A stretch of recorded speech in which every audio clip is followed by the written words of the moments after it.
Radio City Podcast.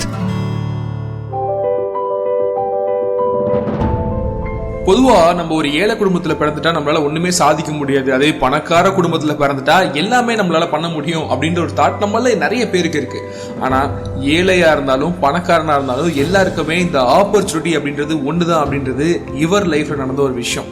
அதே மாதிரி இந்திய அணி இனிமே அவ்வளவுதான், இந்தியன் கிரிக்கெட் டீம் இனிமே இந்த மாதிரி ஜஸ்ட் தோக்கிறதுக்கு ஒரு நம்பர்ஸ்க்காக தான் வந்து விளையாடுவாங்க அப்படின்னு எதிர்பார்த்துட்டு இருந்த அந்த ஒரு சமயத்துல அது எல்லாத்தையுமே உடைச்சு தகர்த்துட்டு இந்திய அணிக்கு வெற்றி அப்படின்ற ஒரு மகுடத்தை கொடுத்த ஒரு கிரிக்கெட் வீரர் அப்படின்னு கூட சொல்லலாம். இன்னைக்கு வேணா சச்சின் டெண்டுல்கர், தோனி, விராட் கோலி அப்படின்னு உங்களுக்கு எல்லாம் நிறைய ஃபேன்ஸ் இருக்கலாம். ஆனா இவங்க எல்லாம் இவ்வளவு சூப்பரா விளையாடுறதுக்கான காரணம் என்ன தெரியுமா? இவர் போட்ட விதை தான். எஸ், பெங்கால் டைகர் அப்படின்னு செல்லமா அழைக்கப்படுற நம்ம கங்குலி பத்தி தான் பேசிட்டு இருக்கேன். ரேடியோ சிட்டி 91.1ல 02 ஹீரோல நான் உங்க விக்கி பேசிட்டு இருக்கேன். Radio city podcast. Radio city விக்கியின் 02 ஹீரோ. மேற்குவங்க மாநிலத்துல 1972ஆம் ஆண்டு பிறக்கிறாரு சௌரவ் சந்திரதாஸ் கங்குலி. இவருடைய ஆரம்ப வாழ்க்கையில பாத்தீங்க அப்படின்னா இது ரொம்பவே சுவாரஸ்யமா இருக்கும். இவருக்கு கிரிக்கெட் மேல ஆர்வம் இல்ல, கால்பந்து விளையாட்டுல தான் வந்து அதிகமா ஆர்வம் இருந்திருக்கு. அதுக்கப்புறம் தொடர்ந்து இவங்க அண்ணன் வந்து பாத்தீங்க அப்படின்னா நிறைய கிரிக்கெட் விளையாடுவாராம். சோ அதை பார்த்து தான் இந்த கிரிக்கெட் மேல இவருக்கு ஒரு மிகுந்த ஒரு ஆர்வமே வந்திருக்கு. சோ அந்த மாதிரி கிரிக்கெட் வந்து பயிற்சி எடுத்துக்கிட்டு கத்துக்கிட்டாரு. கிரிக்கெட்ல ஏதாவது சாதனை பண்ணணும் அப்படின்னு சொல்லி நினைச்சிட்டு இவர் வந்து பல முயற்சிகள் பண்றாரு. இவருடைய லைஃப் எங்க ஸ்டார்ட் ஆகுது அப்படின்னா 1992ல. ஏன்னா அப்போ வந்து இவருக்கு இந்தியன் டீம்ல வந்து செலக்ட் ஆகுறாரு. அப்போ ஃபர்ஸ்ட் இவர் வந்து ஒரு சீனியர் பிளேயரை மீட் பண்றாரு. அந்த சீனியர் பிளேயர் கூட ஒரு டின்னரும் அரேஞ்ச் பண்றாங்க. சோ அப்படி இவர் இந்த டின்னருக்கு போகும்போது இவர் லைஃப்ல நடக்கிற ஃபர்ஸ்ட் தடங்கள் இங்க தான்.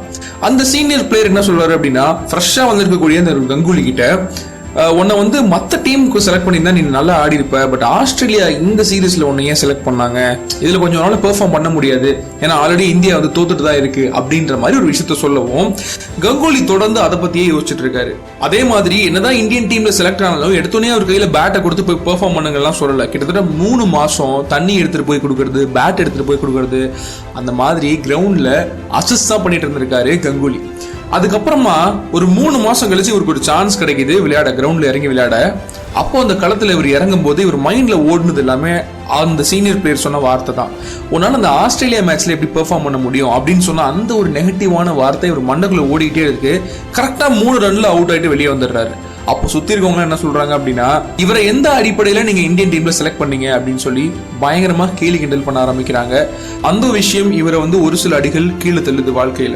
அதுக்கப்புறம் 4 வருஷம் அவருக்கு எந்த ஒரு ஆப்பர்ச்சுனிட்டியுமே கிடைக்கல. என்னதான் பெரிய குடும்பமா இருந்தாலும் இந்த ஆப்பர்ச்சுனிட்டி அப்படின்றது எல்லாத்துக்குமே சமம்னு நான் சொன்னேன் இல்லையா. இவருக்கு இந்த 4 வருஷம் எந்த ஒரு ஆப்பர்ச்சுனிட்டியுமே கிடைக்கல. மேட்ச் விளையாட 1996ல தான் ஆப்பர்ச்சுனிட்டி கிடைக்குது. அது வரைக்கும் இவரு பொறுமையா வெயிட் பண்றது இருக்காரு. 1996ல இங்கிலாந்து கூட ஒரு டெஸ்ட் மேட்ச் நடக்குது. அப்பதான் இவர் வந்து ராகுல் டிராவிட் அப்படின்றவரை மீட் பண்றாரு. இவங்க 2 பேருமே டீம் மேட்ச்.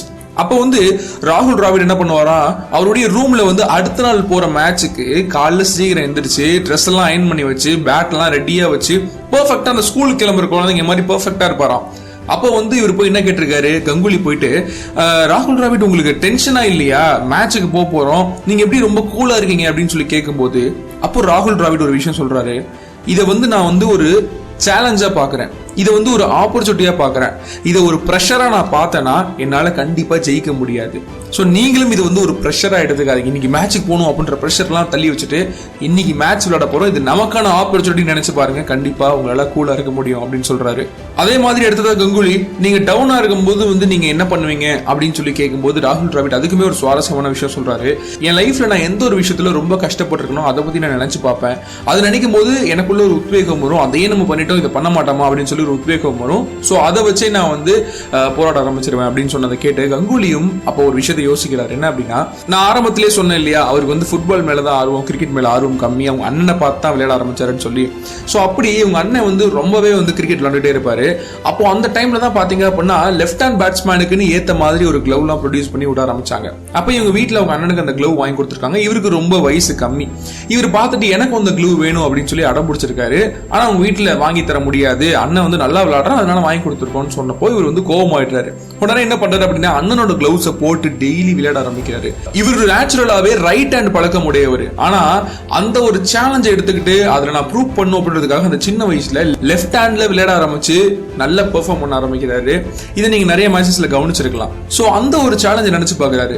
ராகுல் டிராவிட் சொன்னது உண்மைதான். அப்போ நம்ம எந்த ஒரு பிரஷருமே இல்லாம அது ஒரு சேலஞ்சா எடுத்துக்கிட்டதுனாலதான் நம்மளால வந்து சக்சஸ் பண்ண முடிஞ்சு அந்த விஷயத்துல. சோ அதே மாதிரி இனிமே நம்ம வாழ்க்கையில நம்ம கிடைக்க போதும் ஒவ்வொரு ஆப்பர்ச்சுனிட்டி நம்ம சேலஞ்சா எடுத்துக்கணும்ன்ற மாதிரி ஒரு பாசிட்டிவ் மைண்ட் செட்டை வச்சுக்கிறாரு. 1996ல இங்கிலாந்துக்கு எதிரான டெஸ்ட் மேட்ச்ல பாத்தீங்க அப்படின்னா முதல் முயற்சியிலேயே 131 ரன் எடுக்கிறாரு. அதுக்கப்புறம் அகைன் 2004ல ஆஸ்திரேலியால வந்து விளையாடும் போது அப்போ அந்த சீனியர் பிளேயர் சொன்னது இவருக்கு ஒரு தடவை ஞாபகம் வந்திருக்கு. ஆஸ்திரேலியால உன்னால எப்படி விளையாட முடியும், இந்த மேட்ச் ரொம்ப கஷ்டமா இருக்குமே அப்படின்னு சொன்ன அந்த ஒரு மேட்ச்ல இவர் 141 ரன் ஸ்கோர் பண்ணிருக்காரு. அதுக்கு காரணம் இவர் ஏற்படுத்திக்கிட்ட அந்த பாசிட்டிவிட்டி. இந்திய கிரிக்கெட் அணியோட காலம் முடிஞ்சிருச்சு, இந்திய கிரிக்கெட் அணியை வந்து முன்னணி வீரர்கள் கூட வழிநடத்த முடியல, அந்த ஒரு நிலைமைக்கு தள்ளப்பட்டுருச்சு அப்படின்ற ஒரு நிலைமையில கங்குலி கேப்டன் ஆக்கப்படுறாரு. இந்திய அணி அப்படின்னா அந்நிய மண்ணில் ஜெயிக்காத ஒரு அணி அப்படின்ற வரலாற்றை வந்து மாற்றி உலக சாம்பியனான ஆஸ்திரேலியாவை அந்த நாட்டிலேயே போய் வீழ்த்தி இந்திய அணியில அயல் நாட்டு தோல்விக்கு முற்றுப்புள்ளி வச்ச ஒரு மனுஷன் தான் கங்குலி. அதுக்கப்புறம் 2000 ஸ்டார்டிங்ல கங்குலுடைய வெற்றி இன்னிங்ஸும் வந்து ஸ்டார்ட் ஆகுது. அவருடைய அதிரடி ஆட்டம் ஆரம்பமாகுது. தொடர் வெற்றிகளும் சாதனைகளும் படைச்ச கங்குலிய கொல்கத்தாவுடைய இளவரசர் அப்படின்னு அப்போ உள்ள யங்ஸ்டர்ஸ் எல்லாமே செல்லமா கூப்பிட ஆரம்பிச்சாங்க. அப்போ ஊடகங்கள் மத்த மக்கள் எல்லாமே கங்குலி கிட்ட நீங்க சக்சஸ் பண்ணிட்டீங்க, இனிமே என்ன பண்ண போறீங்க அப்படின்னு கேட்டப்ப கூட அவர் ஒரு சுவாரஸ்யமான விஷயத்தை சொல்லியிருக்காரு. உலகிற்கு கட்டாயம் என்னுடைய 2வது வெற்றியை பதிவு செய்ய வேண்டும், இல்லை என்றால் நிறைய உதடுகள் உன் முதல் வெற்றி அதிர்ஷ்டத்தால் கிடைத்தது என்று கூறிவிடும் அப்படின்னு சொல்லி பெர்ஃபார்ம் பண்ணிட்டே இருந்திருக்காரு. இந்திய அணியை கிட்டத்தட்ட 20 வருஷத்துக்கு அப்புறம் உலக கோப்பைக்கு இறுதி போட்டிக்கு கொண்டு சென்ற ஒரு கேப்டன் அப்படின்ற பெருமையை பெறாரு கங்குலி. இந்தியன் கிரிக்கெட் டீம் அப்படின்றது ஒண்ணு இருக்கு அப்படின்னு சொல்லி இந்த உலக அரங்கிற்கு வழிநடத்தி சென்ற ஒரு மாபெரும் கிரிக்கெட் வீரர் தான் கங்குலி. Radio City Podcast.